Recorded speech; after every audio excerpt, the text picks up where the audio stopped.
मेरे साथ है रतन। रतन ने दो बार सीएचएसएल क्लियर किया है और तीसरी बार सीजीएल की रेस में है ना।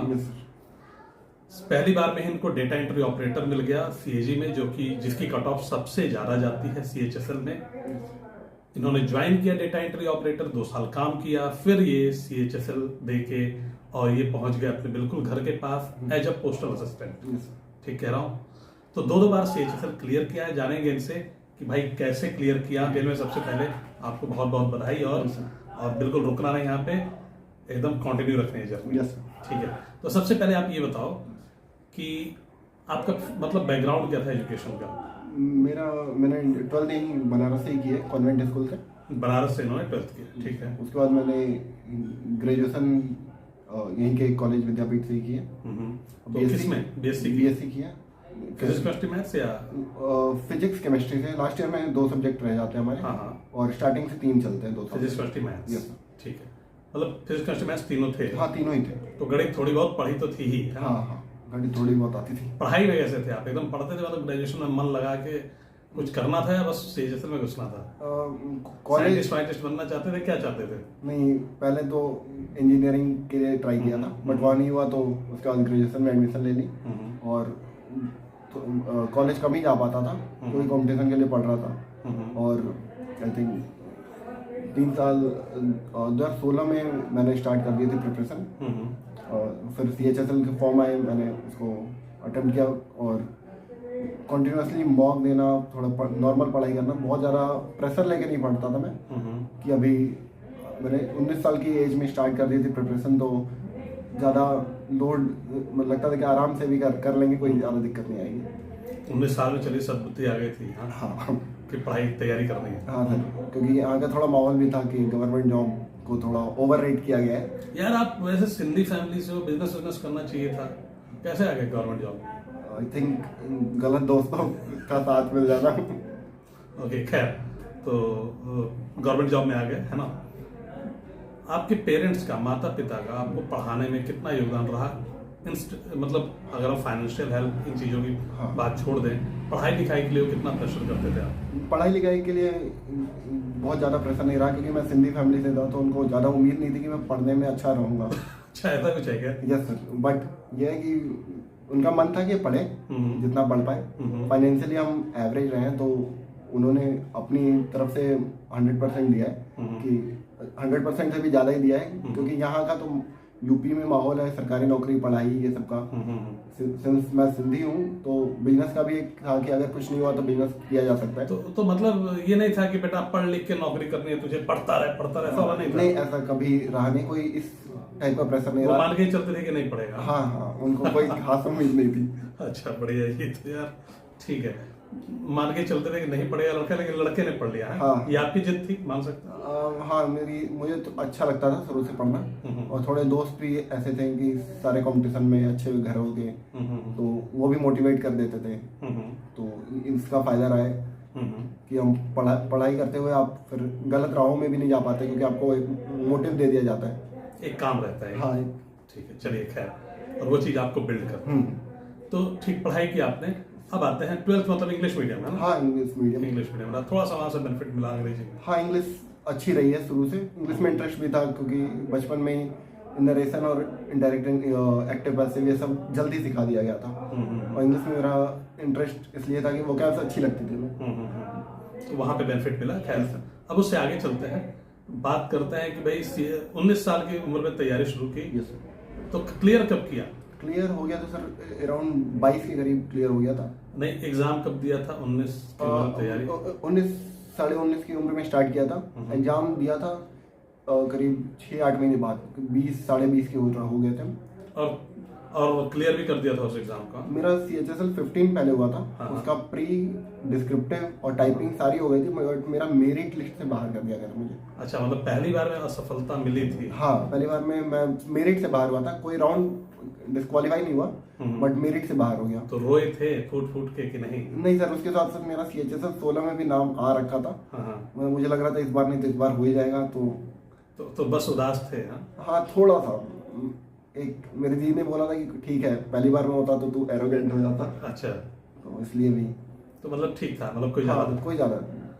तैयारी कैसे की, पूरा शेड्यूल बताइए सुबह से लेकर शाम तक का हमारे सभी तैयारी करने वाले बच्चों को। मैं सुबह लेट ही उठता था, 8-9 आराम से, क्योंकि कॉलेज कम ही जाता था। तो 8-9 बजे उठा, सुबह उठ के नाश्ता करना, ये वो करने के बाद 10 से 1-2 तक पढ़ता था। क्योंकि मेरी कोचिंग 3 बजे से हुआ करती थी, 3 से 5, 5:30 तक। तो मैं मैक्सिमम टाइम सुबह में यूटिलाइज करना चाहता था कि 2.5-3 घंटे भी अगर मिल जाते हैं तो आप मैथ और इंग्लिश पढ़ लेता था आधा टाइम, 1.5 घंटे 2 घंटे। और उसके बाद कोचिंग जाना, क्योंकि कोचिंग से रेगुलरिटी बन जाती थी। अगर आपका मन नहीं भी है तो भी आप जाके पढ़ते हो, तो एक लगता है कि हाँ थोड़ा, मतलब आप थोड़ा तो आगे बढ़ ही रहे हो। और उसके बाद थोड़ा खेलने कूदने में भी इसलिए ध्यान दिया जाता था कि आप मेंटली और फिजिकली फिट रहो। मतलब डेली खेलते थे? हाँ, डेली कॉन्टिन्यूस मैं फुटबॉल खेलता था। फुटबॉल? हाँ। सही लगा, देख के नहीं लग रहा, लेकिन फुटबॉलर है मतलब। हाँ। बढ़िया। क्रिकेट भी खेलते थे? क्रिकेट बचपन में ज़्यादा खेला है, करीब 9-10 तक। बट उसके बाद कुछ दोस्त मिल गए जो फुटबॉल अच्छा खेलते थे, तो उसमें इंटरेस्ट ज़्यादा हो गया, तो कंटिन्यूस सिर्फ फुटबॉल ही खेले।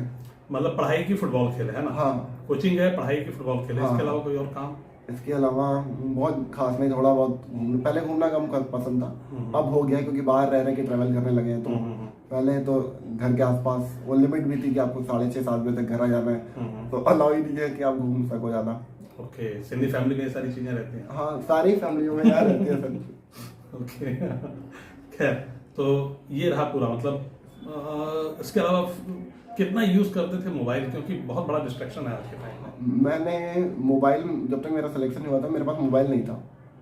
मैंने फेसबुक 18 महीने डीएक्टिवेट कर दिया था। अच्छा, 18 महीने? 17-18 महीने। गुड। और फोन कभी कुछ सर्च करना हो या तो दीदी के मोबाइल, दीदी के फोन से यूज कर लेना। लैपटॉप था मेरे पास, तो कभी कभी जरूरत पड़ती थी कि कुछ नोट्स निकालने हो कहीं से या कुछ भी, तो उसके लिए लैपटॉप से कर लेता था। बट फोन मेरे पास था ही नहीं। तो मतलब फोन रखा ही नहीं, डेलिबरेटली नहीं रखा कि? डेलिबरेटली नहीं रखा। बहुत बहुत अच्छा काम किया। और तो सोशल मीडिया से एकदम कट ऑफ थे? हाँ, पूरे कट ऑफ थे, 1.5-2 साल तक कट ऑफ थे। इंटरेस्ट भी इतना खास नहीं था। तो वो बाद में उस टाइम की वैल्यू करने की आदत हो गई थी, तो पढ़ाई ही होती थी। हाँ, पढ़ाई हो जाती थी। और तो कितने महीने ये लगातार पढ़ाई चलती रही, जब एग्जाम में बैठने से पहले? एग्जाम में बैठने से पहले मैं आखिरी के 3-4 महीने थोड़ा सीरियस रहता था। उसके पहले नॉर्मल पढ़ रहा हूँ, बट 2 से 3 महीने जब आते थे तो मेरी इंटेंसिटी बढ़ जाती थी कि अब फोकस होके पढ़ते हैं। और आखिरी के 15 दिन में कंटिन्यूस मॉक लगाता था। कितने मॉक्स लगाए होंगे पहली बार? पहली बार में आई थिंक 25 या 30 मॉक्स की बुक्स आती थी पहले। तो मैं हर बार एक बुक खरीद लेता था, अरिहंत या किसी की, और मैं कंटिन्यूस मॉक लगाता था सारे पेपर से 15 दिन पहले। तो भाई लोग, मॉक लगाना, जब आपकी पूरी बेसिक्स तैयार हो जाए तो वेट नहीं करना है, फिर मॉक पे आ जाना, क्या कहते हो? हाँ, आप एक बार अच्छे से सिलेबस कर लो, उसके बाद मॉक पे ही फोकस करो। तो मॉक एक कॉम्पिटिशन भी है, एक तरीके से आप गेम भी समझ सकते हो कि इतने मार्क्स मैक्सिमम आप स्कोर कर सकते हो, तो आपको मजा भी आएगा कि इस बार इतने हो गए, अगली बार और होंगे। बिन मॉक के सिलेक्शन संभव है? नहीं, बहुत कम चांसेस है। बहुत कम। असंभव तो कुछ भी नहीं, कुछ भी कर सकते हो आप, लेकिन चांसेस बहुत कम है। मेरे जैसे, रतन जैसे एवरेज बच्चों के लिए बहुत कम चांस है। क्या कहते हो आप? हाँ, मॉक बहुत इंपॉर्टेंट है, क्योंकि मॉक आपको एक रिदम दे देता है कि आपको माइंड सेट रहता है कि मेरे इतने मार्क्स आ रहे हैं, तो मैं पेपर में भी लगभग इतना कर लूंगा। और एक युद्ध, मतलब जो वॉर वहाँ पे लड़ना है, वही तो डेली आप कर रहे हो। हाँ, और वो आप जब अगर रोज कर रहे हो तो आप एक तरीके से आधा जीत चुके हो, क्योंकि आप मॉक लगाते जा रहे हो। तो आपको पता है कि थोड़ा भी अगर फ्लक्चुएट होती है सिचुएशन, तो आप ज़्यादा चेंज नहीं आएगा आपके स्कोर में। अगर पेपर मुश्किल हो जाए, आसान हो जाए, तो आप जज कर पाते हो कि ये पेपर मुश्किल है या आसान है। आप उस हिसाब से अपना मार्क्स समझ लेते हो कि मुझे इतने कम से कम लाने पड़ेंगे। बाकी मैथ्स, इंग्लिश, रीजनिंग और जीएस, तो सबसे पहले इंग्लिश की बात करते हैं। कैसे पढ़ा आपने इंग्लिश? इंग्लिश तो आपकी ऑलरेडी इंग्लिश मीडियम बैकग्राउंड। हाँ, फिर भी आपने स्टैंडर्ड बुक्स फॉलो की एसएससी की? यस सर, एसएससी की जैसे एमपी पब्लिकेशन है, नीतू सिंह की प्लेन टू पैरामाउंट है, उनके वोकैब्स, इडियम्स, मैंने जितने भी प्रीवियस ईयर आए हुए थे सारे को एक जगह करके सारे मतलब याद करने, रिवीजन करने कंटिन्यूसली। और कोचिंग्स में भी जो एरर और ये सब कराए जाते थे, तो उससे कंटिन्यूस मेरी प्रैक्टिस रही। मतलब करा? हाँ। इंग्लिश को डेली देते थे टाइम, या मतलब कैसे था? सारे सब्जेक्ट्स को डेली कैसे आप टाइम देते थे?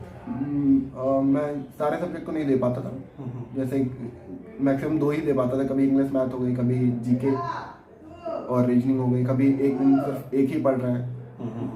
तो मूड के ऊपर बहुत डिपेंड करता था कि आप आराम से करोगे। अगर आप समय ज़्यादा लेते हो तो आप को जरूरी नहीं है कि प्रेशर लेके ही करना है। अगर आप समय थोड़ा बढ़ा दो, 3 महीने की जगह 5 महीने कर दो, तो आप आराम से चीज़ें कर सकते हो। वाह, ये बात मुझे अच्छी हो गई कि मतलब टाइम बढ़ा लो यार, क्यों हाँ। भाग रहे हो आप, आराम से करो ना, है ना। Yes, sir, आराम पूरे से। लाइफ की बात है। हाँ, क्या दिक्कत है कि आप 2 महीने में क्या ज़्यादा कुछ चेंज होना नहीं है। आप पहले एक्टिव हो जाओ, करना तो है ही आपको, और जॉब हो जाएगी, फिर आराम से घूमो, फिर क्या। बिल्कुल। तो ये रहा इंग्लिश का। Yes. अब बात करते हैं मैथ्स की। मैथ्स को कैसे आपने तैयार किया? मैथ्स मेरी शुरू से ठीक थी, और इसमें इम्पोर्टेंट 2-4 टॉपिक ऐसे बहुत कॉमन है, जैसे percentage, profit and loss, simple compound, हाँ, इंटरेस्ट, SI CI। तो मुझे इन चीज़ों में इंटरेस्ट आया क्योंकि मेरी क्या बोलते हैं बैकग्राउंड ही ऐसा है, प्रॉफिट और परसेंटेज वाले। सिंधी फैमिली। हाँ, तो मुझे इनमें कभी मैंने खास पढ़ा भी नहीं इसको, बट मेरी ज्योमेट्री में थोड़ी मेहनत करनी पड़ती रही है, अभी तक करनी पड़ती है, क्योंकि भूल जाता हूँ बहुत सारे थ्योरम। और मैथ्स मेरी ठीक थी, तो प्रैक्टिस ही ज़्यादा की है। तो कैसे पढ़ते थे, कौन सी किताबें थी आपके पास? पहले जो कोचिंग से मिली हुई थी वो किताब कवर की, उसके बाद प्रीवियस ईयर पे करता गया। जो मॉक में क्वेश्चन आते थे उनको मतलब मॉक में लगाना, और ना हो उनको दोबारा एनालिसिस करना कैसे करोगे, और आई थिंक यही सब। हाँ, यही है। ठीक, अब आते हैं जीएस पे। जीएस अब आप देखना बड़ा डायनामिक हो गया है। Yes. पहले बिल्कुल स्टैटिक पूछ लिया करते थे, हाँ। अब करंट भी पूछते हैं। जीएस को कैसे आपने हैंडल किया? उस समय में करंट कम आते थे, तो करंट पे इतना फोकस नहीं करते थे, स्टैटिक पे ही ध्यान देते थे। मेरे स्कोर ज़्यादा भी नहीं आए थे, 25-25 के अराउंड होंगे, उससे ज़्यादा मेरे स्कोर नहीं थे। मेरे जीके सबसे वीक पोर्शन में ही रहा है, क्योंकि इतना खास इंटरेस्ट नहीं था मुझे जीके या साइंस में भी। तो लेकिन इतने स्कोर आ जाते थे मेरे कि एवरेज स्कोर जैसा। तो जितनी कोचिंग में कराए जाते थे स्टैटिक, मैं PDF या कहीं से नोट्स इकट्ठे करके उन्हीं को ही पढ़ता था। और जो प्रीवियस ईयर के क्वेश्चन थे वो इम्पोर्टेंट थे, हर जगह बताया जाता था, हर यूट्यूब वीडियो पे, तो उनको थोड़ा इम्पोर्टेंस ज़्यादा देता था। ओके। लूसेंट वगैरह? लूसेंट मैंने कभी खरीदी नहीं, तारीफ बहुत सुनी थी, कभी खरीद ही नहीं पाया। अच्छा किया। और कोई किताब खरीदी हो जो? किताब बहुत कम, मैंने मेरे सिलेक्शन के बाद मैंने किताबें खरीदी। जब मेरे AG रायपुर हो गया, जब CHSL 16 हो गया, उसके बाद मैंने किताबें खरीदना स्टार्ट की। अब थोड़ा और अच्छे से पढ़ाई करेंगे, उससे पहले किताबों की खास जरूरत पड़ी नहीं थी। मतलब बड़े लिमिटेड इन्फॉर्मेशन, बड़े लिमिटेड रिसोर्सेज को तगड़े से करते थे। हाँ, ज़्यादा इधर उधर नहीं भटके। ज़्यादा फोकस एकदम क्लियर था कि एक ही राह में जाना है ज़्यादा। क्योंकि मेरे कोचिंग में एक सर कहते थे कि बहुत बच्चे बहुत सारे फॉर्म भरते थे, तो वो बोलते थे कि कोई फॉर्म छोड़ने का नहीं और कोई एग्जाम निकालने का नहीं। तो मैं अंडर ग्रेजुएट था, तो मुझे पता नहीं था कि अब मैं बहुत सारे फॉर्म भर ही नहीं सकता था, 12 बेस्ड ही भर सकता था। तो मेरे लिए फायदा था कि मैं मतलब डिस्ट्रैक्ट ही नहीं हुआ, एक ही फॉर्म आना है साल भर में, तो मैं उसी के लिए पढ़ता रहता था। ये मेरे लिए फायदा हो गया था कि उन्होंने ये बात बोल दी और मेरे दिमाग में घर कर गई। ओके, तो ये रहा है ना Yes, जीएस। और रीजनिंग पूरा मॉक पे, अब जितने मॉक लगाओ एक बार सारा सिलेबस देख लो, ज़्यादा कुछ रीजनिंग में मेरे ख्याल से है नहीं। और एक मॉक हर बार वो अगर 25 क्वेश्चन के हैं तो सारे ही टॉपिक को कवर कर देते हैं। तो आप जितने ज़्यादा मॉक लगाओगे आपको क्लैरिटी आती जाएगी, और क्लैरिटी आएगी तो आपके स्कोर बढ़ने लगेंगे। रीजनिंग कॉलेज है। हाँ, ठीक है। तो अब आपको क्या लगता है कितना डेडिकेटेड रहे, कितना सिस्टमैटिक, उसका कितना रोल रहा? कितना मतलब डेली एकदम बिना ब्रेक किए, उसका कितना रोल रहा? रेगुलरिटी ज़्यादा इंपॉर्टेंट है आपके तेज होने से मेरे ख्याल से। अगर आप रेगुलर हो कंपटीशन में, अगर आप थोड़ा लेबर कर सकते हो, बहुत भी लेबर की मेरे ख्याल से ज़रूरत नहीं है, थोड़ा लेबर आप अगर कर सकते हो तो आपके होने के चांसेस ज़्यादा हैं। और एक चीज़ को कंपटीशन में है कि आप रिवीजन की इम्पोर्टेंस बहुत है। तो आप जैसे एक बार पढ़ लिया और हम थोड़े एरोगेंट हो जाते हैं कि हम अब दोबारा क्यों पढ़ें, तो हम अपने आप को ज्ञानी समझने लगते हैं ना? शायद हाँ। हमें लगता है तो हमें आ गया ये। हाँ, लेकिन ये हमारे माइंड की क्या होती है, क्या है कि आप अगर कॉन्टिन्यूस रिवीजन नहीं करते हो तो वो चीज़ें हटने लगती हैं। तो अगर आप कॉन्टिन्यूसली वीकली या 15 दिन पे एक बार उस चीज़ को रिवीजन कर लोगे तो वो बैठती चली जाती है। जैसे सूखी मिट्टी पे आप पानी डाल दो ना तो वो गीली हो जाती है और वहीं बैठ जाती है। तो उस तरीके से ओके, तो ये रहा पूरा, है ना? एकदम कंसिस्टेंट पढ़ाई, हाँ, डेडिकेटेड, कंसिस्टेंट रहे। बहुत ज्यादा ये नहीं हाय तौबा मचा के पढ़ा नहीं, रहे। बहुत नहीं। आज 14 घंटे पढ़ देंगे वाला सिस्टम नहीं। नहीं, 14 घंटे आप अगर एक दिन पढ़ते हो, 2 दिन पढ़ते हो, फिर उसके बाद आप 15 दिन नहीं पढ़ोगे। तो इससे अच्छा 2-2 घंटे रोज पढ़ो। 15 दिन आप पढ़ोगे तो 30 घंटे होंगे, और 2 दिन 14 घंटे पढ़ोगे 28, तो 30 में फायदा है। और ये याद रहेंगे, वो याद नहीं रहेंगे। हाँ, ये याद रहेंगे, क्योंकि आपकी एक क्या बोल रहे हैं, आपके दिमाग की भी एक लिमिट है ना, साइज है कि आप इतना ही स्टोर कर पाते हो। मतलब इस पे ऐसे भी तो देख सकते हैं कि अगर आपने 14 घंटे एक्सरसाइज कर दी जिम में, तो क्या ही बॉडी बनेगी, लेकिन 1-1 घंटे 2-2 घंटे डेली कर हाँ, रहे हो तो ये जिम टाइप, ये टेस्ट मैच जैसा है, आप थोड़ा थोड़ा करते चले जाओ, इकट्ठा होता जाएगा वो। इकट्ठा होता आपको पता भी नहीं चलेगा। हाँ, पता नहीं चलेगा, और जब नहीं पता चल रहा है वो वही एग्जाम में आप डिलीवर कर पाते हो। क्या बात है। तो मेरे ख्याल से हमने पूरी जर्नी कवर की है इसमें, है ना? तो मेरे ख्याल से आप लोगों को भी ये वीडियो बहुत इंस्पायरिंग रहेगी। आप लोग भी समझेंगे महत्व कि रेगुलर रहना कितना इंपॉर्टेंट है, बिना हाय तौबा मचाए बहुत ज्यादा पढ़ने की जरूरत नहीं है। आज ये कर दूंगा वो वाला नहीं, कम पढ़िए। अगर 14 घंटे पढ़ रहे हैं तो 8 पे आ जाइए, सिलेक्शंस के चांसेस 100% बढ़ जाएंगे। क्या कहते हो? हाँ, सिलेक्शन के चांसेस, आपको स्लो रहो, रेगुलर रहो, और सही डायरेक्शन में आप पढ़ाई करो कि आपको पढ़ना क्या है। सही किताबें हों, सही किताबें हो, आपको पता होना चाहिए कि क्या पढ़ना है। ये नहीं कि आप सिर्फ पढ़ाई कर रहे हो। सिर्फ पढ़ाई करने से IAS, SSC, बैंक सारे के जो सिलेबस है वो अलग है। तो आप एक पे अगर SSC कर रहे हो तो आप उसी पे फोकस करें, उनकी जो एरिया है उसी में। So that's all for the today. मिलेंगे अगली वीडियो में। Thank you everyone, have a nice day, bye.